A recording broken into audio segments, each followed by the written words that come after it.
Welcome बच्चों। आज हम अपनी बोर्ड प्रिपरेशन को आगे बढ़ाते हुए रासायनिक बलगदगी के अगले प्रश्न करेंगे। इन प्रश्नों में सबसे महत्वपूर्ण प्रश्न है अभिक्रिया की दर या अभिक्रिया के वेग और वेग स्थिरांक में अभिक्रिया की दर एवं दर स्थिरांक में अंतर। ये एक बेहद महत्वपूर्ण प्रश्न है और इस पर प्रश्न आते भी हैं, तो इसे बहुत अच्छे से और ध्यान से सुनिए। अभिक्रिया की दर और दर स्थिरांक में क्या अंतर होता है, हमें कैसे याद करना है, क्या क्या पॉइंट्स उसमें हम लेंगे। तो अभिक्रिया की दर और दर स्थिरांक में सबसे पहले पद में हम इनकी परिभाषा देंगे कि ये क्या होते हैं। दूसरे पद में, दूसरे अंतर में हम इनकी निर्भरता बताएंगे कि ये किस पर निर्भर कर रहे हैं और किस पर निर्भर नहीं कर रहे। तीसरे में हम ये बताएंगे कि इनकी इकाई या मात्रक क्या क्या है। चौथे में हम बताएंगे समय के साथ ही किस प्रकार परिवर्तित होते हैं या ये इनका परिवर्तन किस प्रकार ये परिवर्तित होते हैं। और पांचवें में हम इनकी साम्य अवस्था की बात करेंगे। यदि क्रिया में साम्य अवस्था है तो इनमें क्या परिवर्तन होंगे या कैसे इनके मान होंगे। तो सबसे पहले परिभाषा देखते हैं कि किसे हम अभिक्रिया का वेग कहते हैं और किसे हम वेग स्थिरांक या दर स्थिरांक कहते हैं। तो अभिक्रिया की दर और दर स्थिरांक बोला जाए या अभिक्रिया का वेग और वेग स्थिरांक में अंतर बताइए। ये एक महत्वपूर्ण प्रश्न है, ऐसे आपको बहुत अच्छे से करना है। सबसे पहले अभिक्रिया का वेग क्या होता है, तो हम जानते हैं इकाई समय अंतराल में क्रियाकारक या क्रियाफल के सांद्रण में परिवर्तन। इकाई समय अंतराल में किसमें परिवर्तन, तो इकाई समय अंतराल में क्रियाकारक की दृष्टि से बोलें तो क्रियाकारक या क्रियाफल की दृष्टि से बोलें तो क्रियाफल के सांद्रण में परिवर्तन को हम क्या कहते हैं, अभिक्रिया की दर। किसी भी एक का परिवर्तन दर्शा सकते हैं या बोला जा रहा है समय कैसा होना चाहिए, इकाई, चाहे वो 1 घंटा हो चाहे 1 मिनट हो। इकाई समय अंतराल में क्रियाकारक या क्रियाफल के सांद्रण में परिवर्तन को अभिक्रिया की दर कहते हैं। यदि हम क्रियाकारक की दृष्टि से देख रहे हैं, इसे dx/dt से दर्शाते हैं तो ऋणात्मक लगाते हैं, और यदि हम क्रियाफल की दृष्टि से देख रहे हैं तो dx/dt कैसा होता है, पॉजिटिव होता है। तो इकाई समय अंतराल में क्रियाकारक या क्रियाफल के सांद्रण में परिवर्तन को क्या कहा जाता है, अभिक्रिया की दर कहा जाता है। जबकि ये एक स्थिरांक है, सबसे पहली बात तो दर स्थिरांक है, तो यह तो एक स्थिरांक है, इसका मान अभिक्रिया की दर के समान होगा। इसका मान किसके समान होगा, अभिक्रिया की दर के समान होगा यदि लिए गए क्रियाकारकों का सांद्रण मतलब उनकी मोलरता, जो हम मोलर सांद्रण ले रहे हैं उनका मोलर सांद्रण कैसा हो, इकाई हो। जब उनका मोलर सांद्रण, मान लीजिए कोई क्रिया थी जिसमें ए और बी क्रिया करके सी और डी बना रहे थे, यदि मैंने ए का 1 मोल और बी का 1 मोल की क्रिया कराई है तो जो अभिक्रिया की दर होगी वही क्या कहलाएगी, उसका दर स्थिरांक कहलाएगी। तो ये एक स्थिरांक है, ये अभिक्रिया की दर के बराबर होता है जब लिए गए क्रियाकारकों का सांद्रण कैसा होता है, इकाई होता है, 1 मोल प्रति लीटर होता है। इसे किसके रूप में व्यक्त किया जाता है, तो इसे dx/dt के रूप में व्यक्त करते हैं और ये बराबर होता है Ka के। यहाँ के एक स्थिरांक है जिसे दर स्थिरांक कहते हैं। तो ये एक समानुपातिक स्थिरांक होता है। ये अभिक्रिया की दर के बराबर हो सकता है कब, जब सांद्रण इकाई लिया जाए। इसे किस रूप में व्यक्त किया जाता है, तो dx/dt बराबर Ka का सक्रिय द्रव्यमान के रूप में इसको क्या करते हैं, व्यक्त किया जाता है। अब देखिए दूसरा जो है, जो अभिक्रिया की दर है ये क्रियाकारकों के सांद्रण पर निर्भर करती है। हमने पढ़ा है अभिक्रिया की दर को प्रभावित करने वाले कारक, तो ये क्रियाकारकों के सांद्रण पर निर्भर करती है। क्रियाकारकों का सांद्रण जितना अधिक होगा अभिक्रिया की दर उतनी अधिक होगी।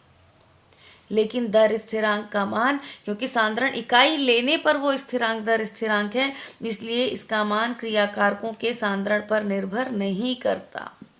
क्रियाकारकों के सांद्रण पर ये क्या करेगा, निर्भर नहीं करेगा। इकाई समय अंतराल में क्रियाकारक या क्रियाफल के सांद्रण में परिवर्तन को अभिक्रिया की दर कहा जाता है।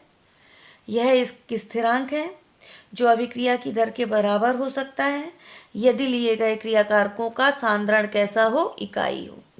क्रियाकारकों का सांद्रण जब इकाई लिया जाए तो अभिक्रिया की दर को ही उसका दर स्थिरांक कहते हैं। इसे क्रियाकारक की दृष्टि से माइनस dx/dt और क्रियाफल की दृष्टि से प्लस dx/dt के रूप में दर्शाते हैं। ये dx/dt बराबर k a का सक्रिय द्रव्यमान जहाँ a दर स्थिरांक होता है के रूप में व्यक्त किया जाता है। अभिक्रिया की दर क्रियाकारकों के सांद्रण पर निर्भर करती है। क्रियाकारकों का सांद्रण बढ़ने पर अभिक्रिया की दर बढ़ती जाती है। दर स्थिरांक का मान क्रियाकारकों के सांद्रण पर निर्भर नहीं करता।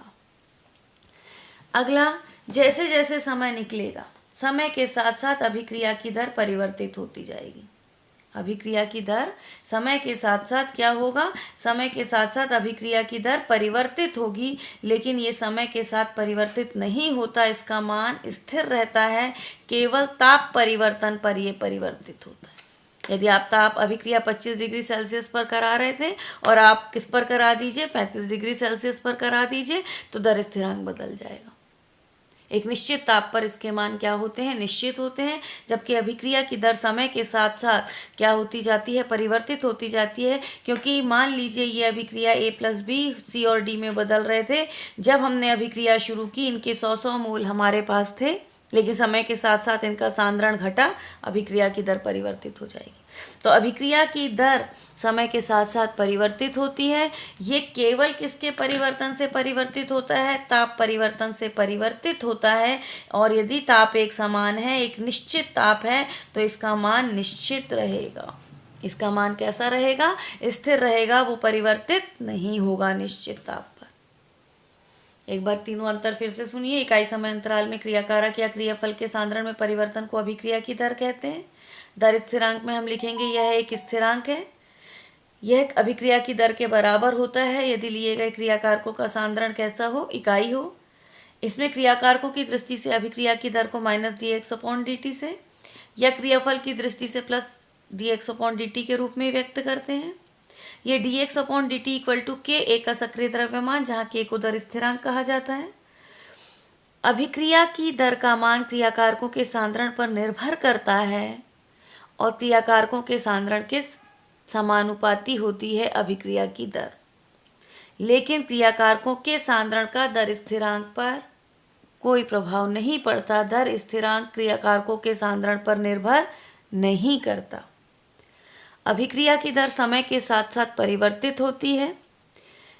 ये केवल ताप परिवर्तन द्वारा परिवर्तित होता है। एक निश्चित ताप पर इसका मान संपूर्ण क्रिया में कैसा रहता है? स्थिर रहता है।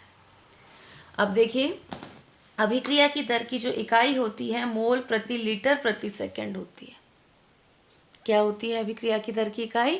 मोल प्रति लीटर प्रति सेकंड होती है। लेकिन दर स्थिरांक की इकाई अभिक्रिया की कोटि पर निर्भर करती है कि अभिक्रिया की जैसी कोटि है उसके साथ ये परिवर्तित हो जाएगी। अभिक्रिया की कोटि शब्द आपको याद रखना है। अगला अंतर यदि हम देखें कि अगला अंतर क्या है, तो यदि मैं साम्य अवस्था की बात करूं तो साम्य अवस्था पर अग्र अभिक्रिया की दर पश्च अभिक्रिया की दर के बराबर हो जाती है। जब दो विपरीत क्रियाएं बराबर वेग से चलती हैं तब उसी अवस्था को हम कौन सी अवस्था कहते हैं? साम्य अवस्था। दो क्रियाएं थी, एक वेग से चल रही थी। मान लीजिए आपका A+B था, ये C और D में बदल रहा था। जिस दर से A और B C और D में बदल रहे थे उसी दर से C और D A और B में टूटने लगे। मतलब ये क्रिया की दर R1 थी इस दृष्टि से, इस दृष्टि से R2 थी। जब R1 R2 एक दूसरे के बराबर होंगे तो हम उसे साम्य अवस्था कहेंगे।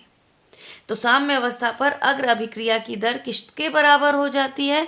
पश्च अभिक्रिया, आगे चलने वाली अभिक्रिया अग्र अभिक्रिया, और C और D का क्रियाफल का क्रियाकारक में बदलना पश्च अभिक्रिया कहलाता है।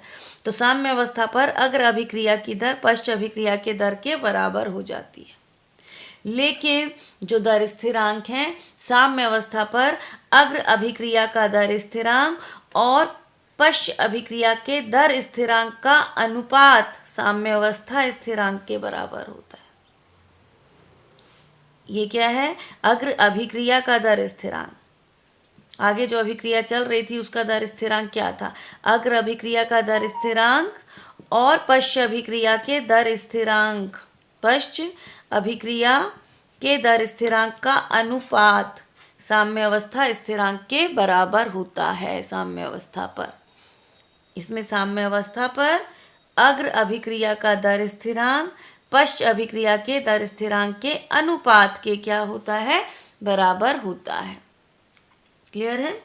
साम्यावस्था पर साम्यावस्था स्थिरांक अग्र अभिक्रिया के दर स्थिरांक और पश्च अभिक्रिया के दर स्थिरांक के अनुपात के बराबर होता है।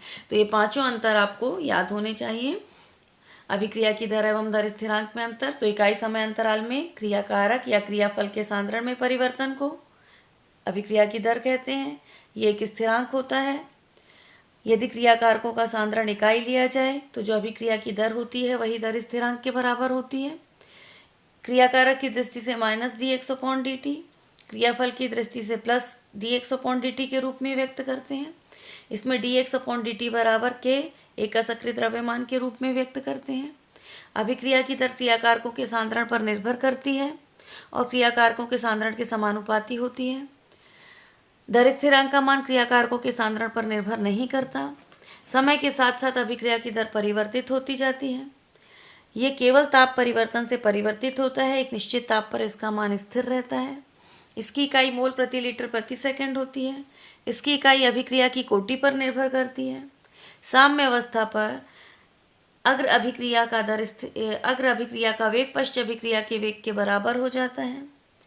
साम्य अवस्था पर साम्यावस्था स्थिरांक का मान अग्र अभिक्रिया के दर स्थिरांक और पश्च अभिक्रिया के दर स्थिरांक के अनुपात के बराबर होता है। बटे में जब कोई संख्या होती है तो उसे क्या कहा जाता है, अनुपात के। तो ये आपका पहला प्रश्न था आज का कि अभिक्रिया की दर एवं दर स्थिरांक में अंतर बताइए। इसे PDF में देखिए, लिंक डिस्क्रिप्शन बॉक्स में दिया गया है। याद कीजिए, बिना देखे लिख कर देखिए। अब हम अगले प्रश्न की ओर बढ़ते हैं। अगला हमारा प्रश्न है, अणुसंख्यता या आणविकता किसे कहते हैं, इसके लक्षण बताइए कि क्या क्या इसके लक्षण होते हैं। तो देखिए, सबसे पहली बात, किसी भी रासायनिक अभिक्रिया तो होगी, उसका कैसा समीकरण हो, संतुलित समीकरण हो। संतुलित समीकरण मतलब जितने क्रियाकारक के अणु हैं या परमाणु हैं उतने ही क्रियाफल में परमाणु हों। यदि 2 हाइड्रोजन यहाँ है तो 2 यहाँ हो, हमें पता है। तो किसी रासायनिक अभिक्रिया के संतुलित समीकरण में भाग लेने वाले अणुओं, ये अणु भी हो सकते हैं, परमाणुओं या आयनों की संख्या का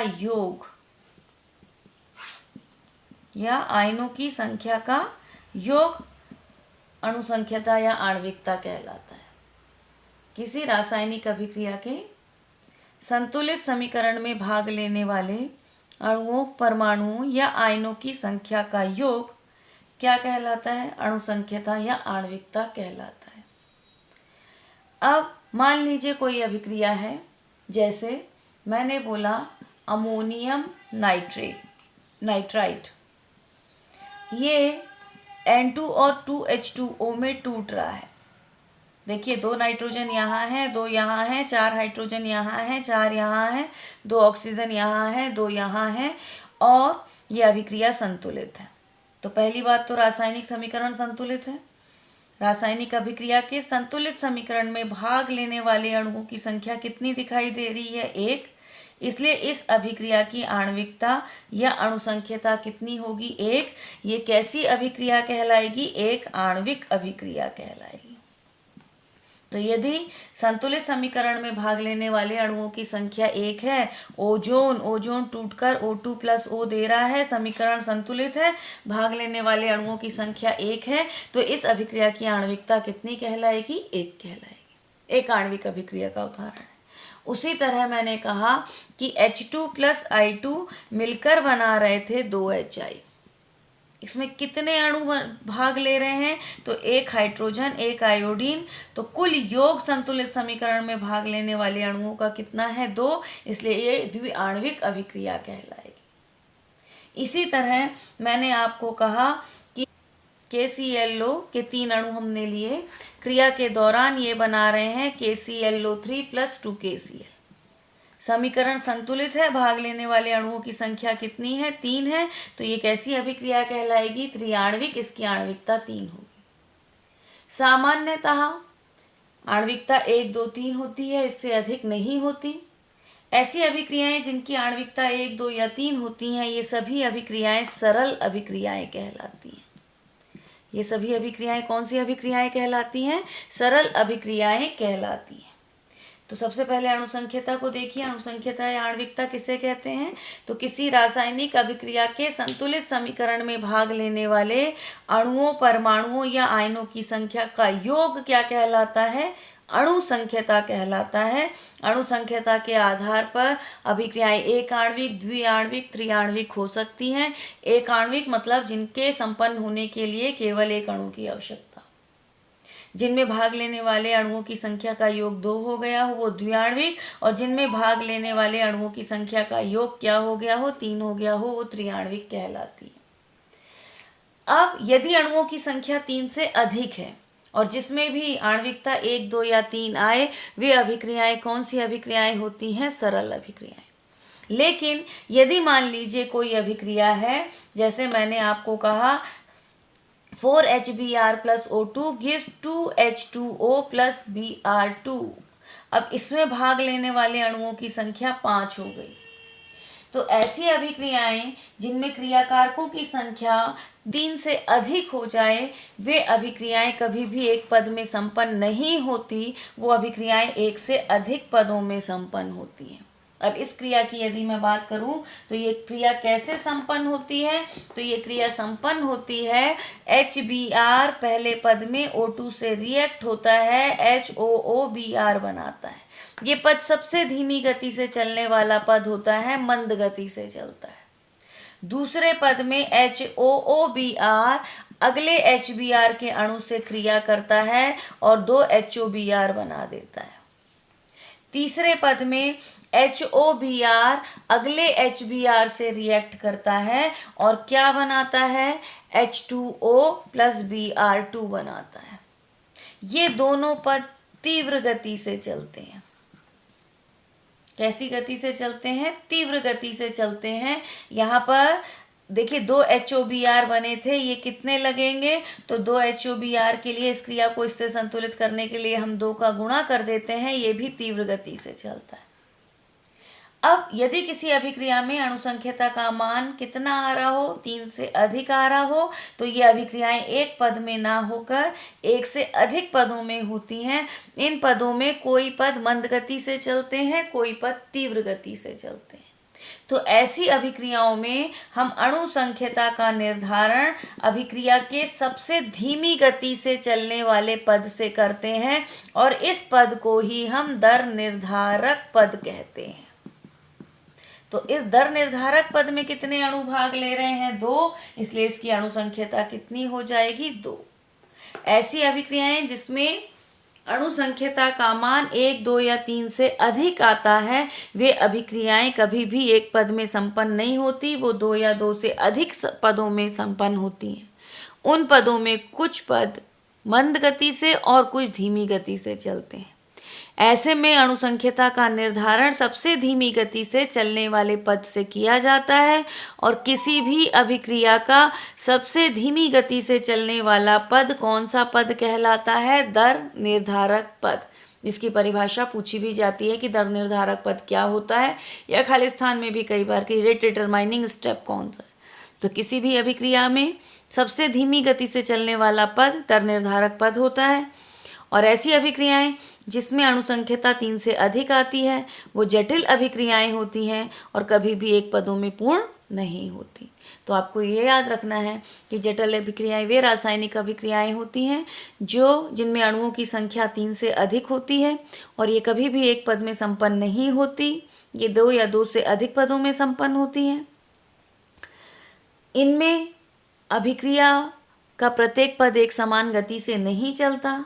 तो अभिक्रिया का जो सबसे मंद गति से चलने वाला पद होता है, वो पद दर निर्धारक पद कहलाता है और अभिक्रिया की अणुसंख्यता का निर्धारण उसी पद से किया जाता है कि उस पद में अणुओं की संख्या कितनी है।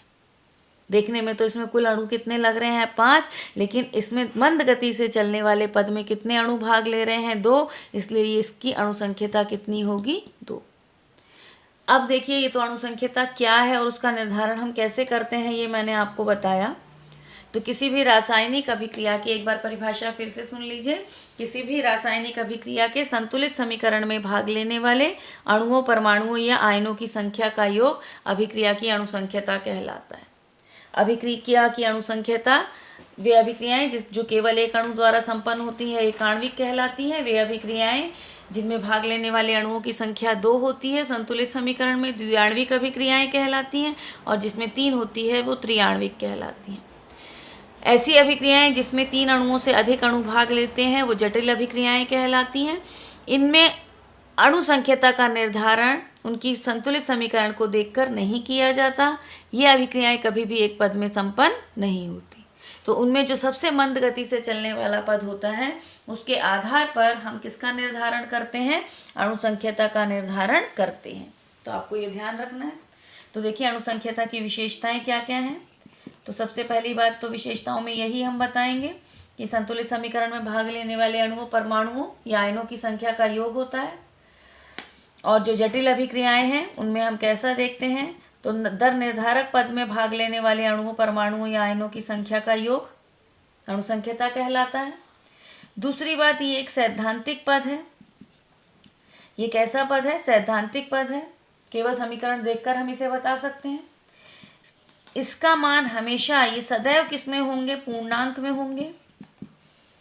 ये कभी भी शून्य नहीं हो सकते। कोई ऐसी अभिक्रिया नहीं होगी जिसमें अणु भाग ना ले रहे हों।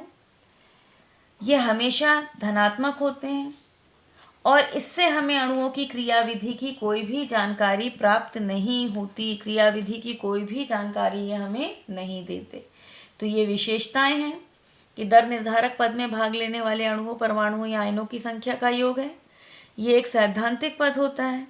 ये सदैव पूर्णांक में होती हैं। इनका मान कभी भी शून्य नहीं होता। ये सदैव धनात्मक होती हैं और इससे हमें अभिक्रिया की क्रियाविधि की कोई भी जानकारी प्राप्त नहीं होती। तो ये किस में लिखेंगे आप, अणुसंख्यता की विशेषताओं में। तो पहला प्रश्न हमारा था, अब जो हमने अभी प्रश्न किया वो प्रश्न हमारा था कि अणुसंख्यता किसे कहते हैं, उसकी विशेषताएं बताइए। तो यदि आप शॉर्ट में लिखते हैं कि अणुसंख्यता किसे कहते हैं, 4 नंबर में आता है आपको, तो आप अपने हिसाब से आंसर दीजिएगा। तो रासायनिक अभिक्रिया के संतुलित समीकरण में भाग लेने वाले अणुओं, परमाणुओं या आयनों की संख्या का योग अभिक्रिया की अणुसंख्यता कहलाता है। यदि अभिक्रियाएं जटिल हैं तो अणुसंख्यता का निर्धारण दर निर्धारक पद के अनुसार होता है। विशेषताओं में दर निर्धारक पद में भाग लेने वाले अणुओं की संख्या, ये एक सैद्धांतिक पद है, सदैव पूर्णांक होता है, कभी भी शून्य नहीं होता, इसका मान सदैव धनात्मक होता है। इससे हमें क्रियाविधि के विषय में कोई जानकारी प्राप्त नहीं होती। चलिए अब नेक्स्ट क्वेश्चन की ओर बढ़ते हैं। अब हम देखेंगे अगला क्वेश्चन, अभिक्रिया की कोटि क्या है और वो कितने प्रकार की होती हैं और अभिक्रिया की कोटि के क्या क्या लक्षण होते हैं। तो देखिए, अभिक्रिया की कोटि के लिए मान लीजिए कोई अभिक्रिया है जिसमें A और B क्रिया करके C और D बना रहे हैं। अब हम जानते हैं कि अभिक्रिया की दर क्रियाकारकों के सांद्रण के समानुपाती होती है। मतलब A का सक्रिय द्रव्यमान और B का सक्रिय द्रव्यमान। अब A के सांद्रण में M का परिवर्तन हुआ और B के सांद्रण में N का परिवर्तन हुआ। तो यहाँ पर अभिक्रिया की दर बराबर हम क्या लिखेंगे, तो अभिक्रिया की दर बराबर, जब भी समानुपाती हटाते हैं तो A का सक्रिय द्रव्यमान की घात M और B के सक्रिय द्रव्यमान की घात N, मतलब A के सांद्रण में M का और B के सांद्रण में N का परिवर्तन हुआ। अब ये जो M और N का योग है यही कहलाएगा अभिक्रिया की कोटि। तो अभिक्रिया की कोटि बराबर होगा M प्लस N। अब इसे परिभाषित कैसे करेंगे हम, तो किसी अभिक्रिया के दर समीकरण में सभी सांद्रता पदों की घातों का योग, सभी सांद्रता पदों की घातों का योग क्या कहलाता है, अभिक्रिया की कोटि कहलाता है। मतलब किसी भी अभिक्रिया में भाग लेने वाले अणुओं की वह संख्या जिनकी सांद्रता में मापने योग्य परिवर्तन होता है, जो अभिक्रिया के वेग को निर्धारित करती है, अभिक्रिया की कोटि कहलाती है। तो अभिक्रिया की कोटि उन अभिकारकों की सांद्रता पदों की घातों का योग है कि सांद्रण में क्रिया के दौरान क्या होता है, परिवर्तन होता है, उसे हम क्या कहते हैं, अभिक्रिया की कोटि कहते हैं। मतलब A के सांद्रण में M का परिवर्तन और B के सांद्रण में कितने का परिवर्तन हुआ, N का, इसलिए इस अभिक्रिया की कोटि क्या होगी, M+N होगी। अब देखिए जो अभिक्रिया की कोटि के प्रकार हैं, तो अभिक्रिया की कोटि कितने प्रकार की होती है, तो पहला अभिक्रिया की कोटि शून्य हो सकती है, शून्य कोटि की अभिक्रिया। शून्य कोटि की अभिक्रिया किसे कहेंगे, तो ऐसी अभिक्रियाएं जिसमें अभिक्रिया कारकों का सांद्रण क्रिया की दर पर कोई प्रभाव नहीं डालता, जैसे H2 + Cl2 सूर्य के प्रकाश की उपस्थिति में क्रिया करते हैं और HCl बनाते हैं। यहाँ अभिक्रिया की दर पर ना तो हाइड्रोजन का सांद्रण प्रभाव डालता है, ना ही क्लोरीन का सांद्रण प्रभाव डालता है, इसलिए इस अभिक्रिया की कोटि क्या होगी, शून्य होगी। तो अभिक्रिया की कोटि बराबर क्या हो जाएगा, शून्य। अब दूसरा प्रथम कोटि की अभिक्रियाएं, तो ये कौन सी अभिक्रियाएं होंगी, वे रासायनिक अभिक्रियाएं जिसमें क्रिया की दर जो है किसी एक क्रियाकारक के सांद्रण के इकाई पर निर्भर करेगी। क्रियाकारक का सांद्रण इस पर क्या होगा, इकाई होगा, परिवर्तन जो होगा इकाई का परिवर्तन होगा। तो इसके उदाहरण हमें याद करने हैं। तो अमोनियम नाइट्रेट का वियोजन N2+ क्या बनता है, N2O + 2H2O बनता है। ये इसमें अभिक्रिया की दर किस पर निर्भर करती है, तो NH4NO3 का इसमें सांद्रण परिवर्तित हो। तो ये अभिक्रिया की इसकी कोटि क्या कहलाएगी, प्रथम कोटि की अभिक्रिया। इसी तरह इसका दूसरा उदाहरण देंगे हम H2O2 का वियोजन। H2O2 जब वियोजित होता है तो H2O2 वियोजित होकर H2O + O2 बनाता है। इसमें भी अभिक्रिया की दर किसके बराबर होती है, H2O2 के इकाई सांद्रण पर निर्भर करती है।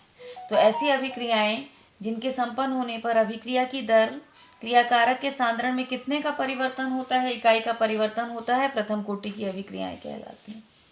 इसी तरह द्वितीय कोटि की अभिक्रियाएं होंगी। तो द्वितीय कोटि की अभिक्रियाएं वे अभिक्रियाएं होंगी जिनमें क्रियाकारकों का जो अभिक्रिया की दर है किन्हीं दो क्रियाकारकों के सांद्रण या जो क्रियाकारकों के सांद्रण में परिवर्तन हो रहा है उसकी घात कितनी हो जाएगी, 2 हो जाएगी, तो वो द्वितीय कोटि की अभिक्रियाएं कहलाएंगी। तो आपको इसमें शून्य कोटि, प्रथम कोटि, द्वितीय कोटि और तृतीय कोटि, तो प्रथम कोटि, द्वितीय कोटि, तृतीय कोटि की अभिक्रियाएं क्या होती हैं, उनके उदाहरण आप बहुत अच्छे से याद करेंगे, है ना। तो PDF में आपको उनके उदाहरण और उसकी परिभाषाएं सब मिल जाएंगी, तो उनको याद कीजिए। और अगला जो हम प्रश्न अब करने जा रहे हैं, अभिक्रिया की कोटि का निर्धारण देखिए हम कैसे करते हैं। मान लीजिए कोई अभिक्रिया थी जिसमें N2O वियोजित होकर N2 + O2 बना रहा था। अब यह अभिक्रिया एक पद में संपन्न नहीं हुई। इस अभिक्रिया का पहला पद क्या था कि N2O वियोजित होता है, N2 और O बनाता है। ये पद धीमी गति से चलने वाला पद है। दूसरी पद में N2O का अगला अणु इस O से क्रिया करता है और बना देता है N2 + O2। ये तीव्र गति से चलने वाला पद है। देखिए यहाँ से हम देखें तो 2 अणु क्रिया को संपन्न करने के लिए हमें लग रहे हैं, लेकिन हम जानते हैं किसी भी अभिक्रिया की दर का निर्धारण उसकी सबसे धीमी गति वाले पद से होता है। इस धीमी गति वाले पद मतलब पद नंबर 1 में भाग लेने वाले अणुओं की संख्या जिनके सांद्रण में परिवर्तन हो रहा है कितनी है, 1 है। इसलिए इस अभिक्रिया की कोटि क्या होगी, 1। क्लियर है। उसी तरह यदि मैं आपको एक क्रिया का उदाहरण देती हूँ, 2NO, नेक्स्ट हम क्रिया देख रहे हैं, 2NO + 2H2 gives N2 + 2H2O। इसमें 4 अणु भाग ले रहे हैं क्रिया में। अब ये अभिक्रिया कितने पदों में संपन्न हो रही है, तो पहले पद में, पद 1 यदि हम देखें तो NO और H2 क्रिया करते हैं और N2 + H2O + O बनाते हैं। ये O अगले H2 से क्रिया करता है दूसरे पद में, पद 2 में और बना देता है H2O।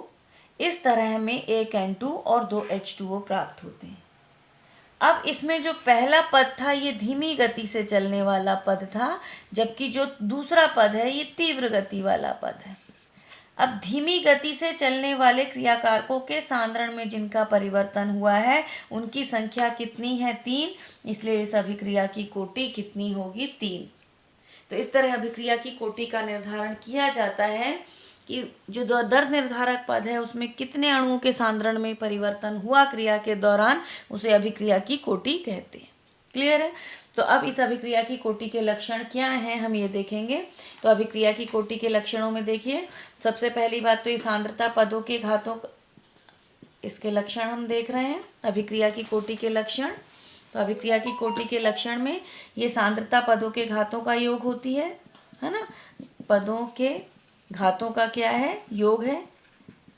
दूसरी बात, ये एक प्रायोगिक प्रक्रम है, सैद्धांतिक पद नहीं है। ये कैसा पद है? प्रायोगिक पद है।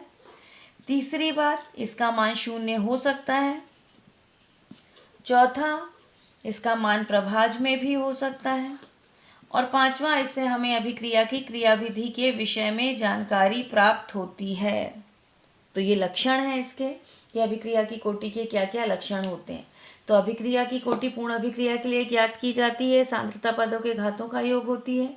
यह एक प्रायोगिक मान है, प्रायोगिक पद है। इसका मान 0 हो सकता है। ये प्रभाज में भी हो सकता है।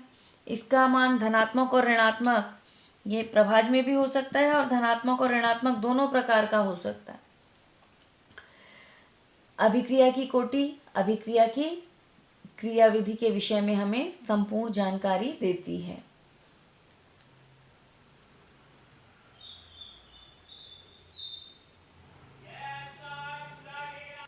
अगला बेहद महत्वपूर्ण प्रश्न, अणुसंख्यता और अभिक्रिया की कोटि में अंतर बताइए। हालांकि आप पढ़ चुके हैं, सिर्फ एक बार आपको सुनना बस है और याद कीजिएगा। बेहद इंपॉर्टेंट क्वेश्चन है और आता ही है। तो अणुसंख्यता क्या किसे कहते हैं? रासायनिक अभिक्रिया के संतुलित समीकरण में भाग लेने वाले अणुओं, परमाणुओं या आयनों की संख्या का योग। ये सांद्रता पदों की घातों का योग या उन क्रियाकारकों के सांद्रण जिनके क्रिया के दौरान परिवर्तन हुए हैं उनका योग अभिक्रिया की कोटि कहलाता है। अभिक्रिया की कोटि किसके बराबर होती है? m+n के बराबर। ये एक सैद्धांतिक पद होता है, जबकि ये कैसा पद है? प्रायोगिक पद है। इसका मान 0 नहीं हो सकता, इसका मान 0 हो सकता है। ये सदैव धनात्मक होती है, ये धनात्मक या ऋणात्मक हो सकती है। ये प्रभाज में नहीं हो सकता, ये प्रभाज में हो सकती है। इससे क्रियाविधि के विषय में हमें जानकारी नहीं मिलती, ये अभिक्रिया के क्रियाविधि के विषय में संपूर्ण जानकारी देती है। तो ये सारे अंतर आप सुन भी चुके हैं लक्षणों में। तो आपको इनको PDF में आपको इनका उत्तर मिलेगा, तो PDF का लिंक आपको डिस्क्रिप्शन बॉक्स में दिया गया है, उसमें इन सब प्रश्न को देखिए। तो आज के जो महत्वपूर्ण प्रश्न आपके थे, अणुसंख्यता किसे कहते हैं उसके लक्षण, अभिक्रिया की कोटि क्या है उसके लक्षण, और अणुसंख्यता और अभिक्रिया की कोटि में अंतर, अभिक्रिया की दर और दर स्थिरांक में अंतर। इन प्रश्नों को हमने किया है। इन प्रश्नों को अच्छे से समझिए और याद कीजिए, और याद करने के पश्चात दूसरे दिन आंसर को लिखकर ज़रूर देखिए, ताकि हमारी कमी कहाँ रह गई है वो हमें पता चले। Okay students, prepare yourself for board exam regularly please.